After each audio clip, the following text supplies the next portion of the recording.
Hello, Arvind. Welcome to episode number 6 of Heras from Veera. Hi Ashwin, hi everybody. आज बहुत ही exciting, हमेशा exciting होता है, पर आज कुछ ज्यादा ही एक्साइटिंग टॉपिक है। लोडिंग, जो लास्ट टाइम आपने कहा था, लोडिंग के बारे में बताया था। किसी को एक्चुअली जो नॉर्मल बॉल डालता है उसको आइडिया नहीं रहता कि इतनी सारी कंपोनेंट्स होती है बॉलिंग में। उनको लगता है कि बॉल पकड़ो, भाग के आके फेंक दो।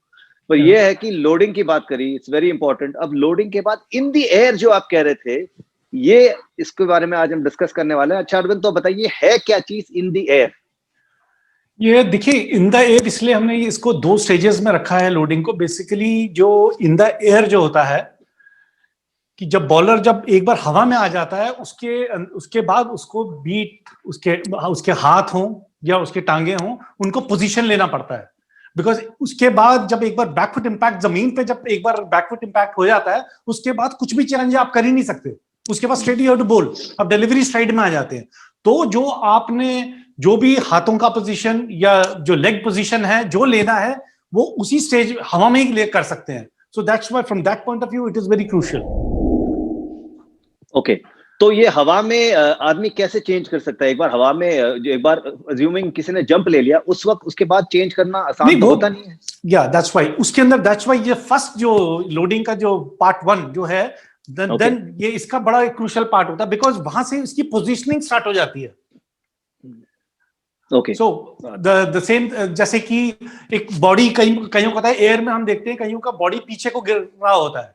बेसिक इसकी जो शुरुआत है वो एक्चुअली फर्स्ट स्टेज में ही होती है। बेसिकली फर्स्ट स्टेज में, दैट्स व्हाई जब हमने पिछले एपिसोड में बताया था कि आपका बिफोर द जंप, आपका बॉलिंग जो आर्म है वो जंप से पहले शोल्डर के ऊपर नहीं जाएगा।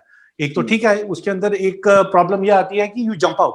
सेकेंडली दूसरी जो प्रॉब्लम आती है कि अगर आपका हाथ अगर पहले ऊपर खड़ा हो गया, तो आपको लीन फॉरवर्ड वाली जो पोजीशन हमने बोला था कि you have to lean a bit, the moment you raise your hand above your shoulder, आप न्यूट्रल पोजीशन पे आ जाते हैं। सो उसमें क्या होता है, basically why it is so crucial that आपका जब जंप स्टार्ट होगा, at that time you have to be in the leaning position. Because जब आप लीनिंग पोजीशन में होंगे, मैं अगर साइड से दिखाऊं, अगर लीनिंग में होंगे, the moment you take off you end up at the neutral position. अगर आप जंप में पहले अगर न्यूट्रल पोजीशन पे होंगे, तो एयर में आती आप पीछे चले जाएंगे। So that's why it is very important कि आप थोड़ा सा लीन उसमें इसको आप जंप करें।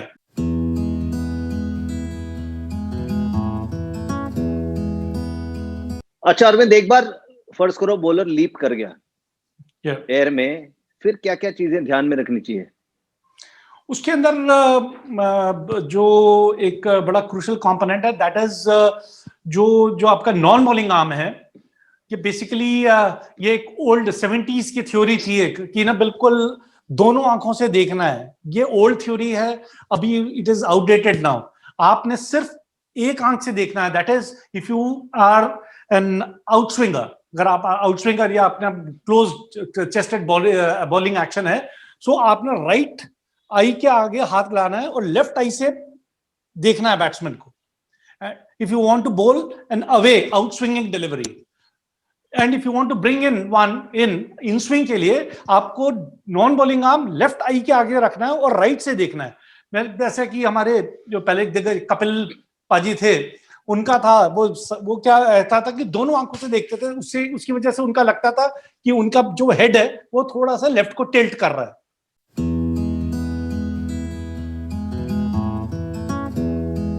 वो उस जमाने का, ठीक है, 80s का एक दौर था, उस टाइप की क्रिकेट थी। बट अभी इट्स वेरी सिंपल कि आपने जो हाथ है, इफ यू बिल्कुल फेस के एक आंख से भी देखोगे आपको दिख जाएगा। बिकॉज एनीवे बॉलिंग में क्या होता है, the moment you are about to bowl, यहां से हाथ नीचे आई, जब आप डिलीवरी स्ट्राइट पे आते हैं, आपका हाथ लेफ्ट वाला वैसे नीचे आ जाएगा।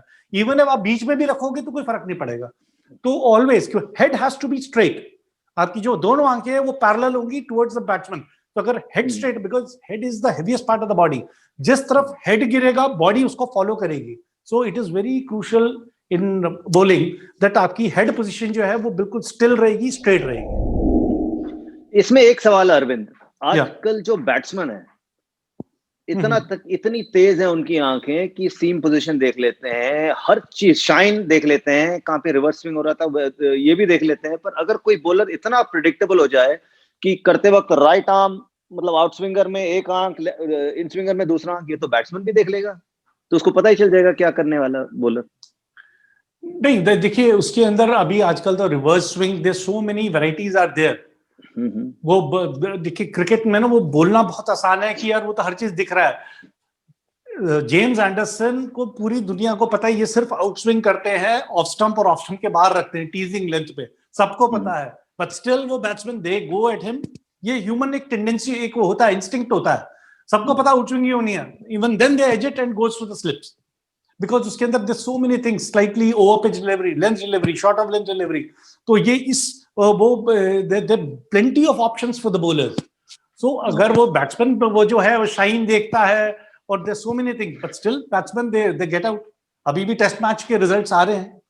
सो इट्स वैसे थ्योरेटिकली इट्स वेरी है कि यार उसका शाइन ऐसे है, वो तो बैट्समैन को भी, बॉलर बैट्समैन को भी पता है कि शाइन अगर इट्स इनसाइड द वो तो आउट स्विंग होगा, but still out swinging delivery it's the most devastating ball.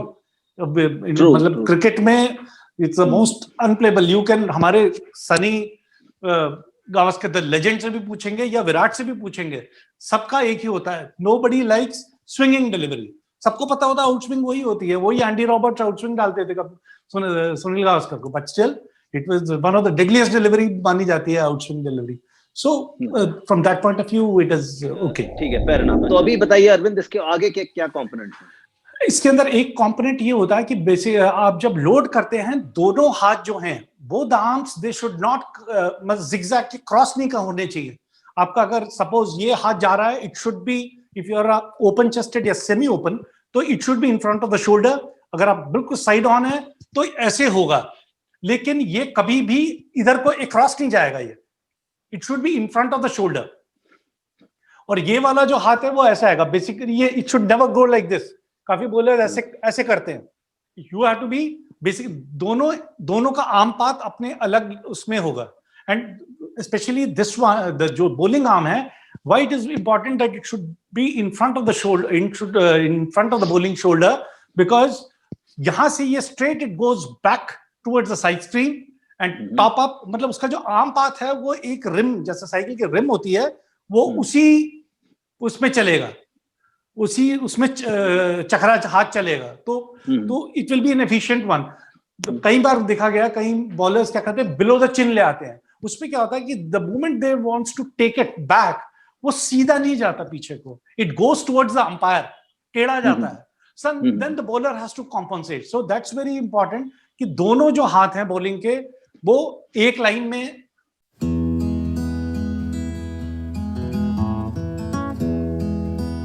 तो जैसे आपने साइकिल का एग्जांपल लिया, साइकिल के दो जो पेडल होते हैं वो कॉन्सेंट्रिक सर्कल्स में घूमते रहते हैं, है ना, there in their own line, they don't cross each other. तो वैसे आप कह रहे हो कि they should carry on like, जैसे कि साइकिल जो कोई पेडल कर रहा है वैसे ही। एक लाइन में नहीं आएंगे। एंड सेकेंडली, आपने बड़ा अच्छा मुझे याद दिलाया है साइकिल का, आपने जो बोला है, basically the loading is like that. आप साइकिल का जो पेडल है वो रिवर्स में चला रहे हैं बेसिकली। ये this, if you are right arm fast bowler, आपका ये हाथ आगे जाएगा और ये जब पीछे को आएगा तो ये आगे को आएगा। इट इज बेसिकली आप साइकिल के पेडल को रिवर्स उस पर करते हैं। तो दैट इज अ परफेक्ट, आपने, थैंक यू, बहुत अच्छा मुझे याद दिलाया। आप ही ने साइकिल कहा था तब मुझे ख्याल में आया।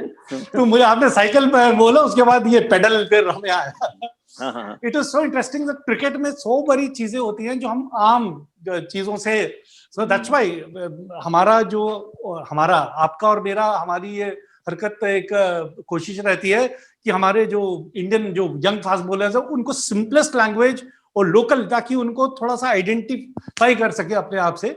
सो we are trying to bring that to them. So that is there.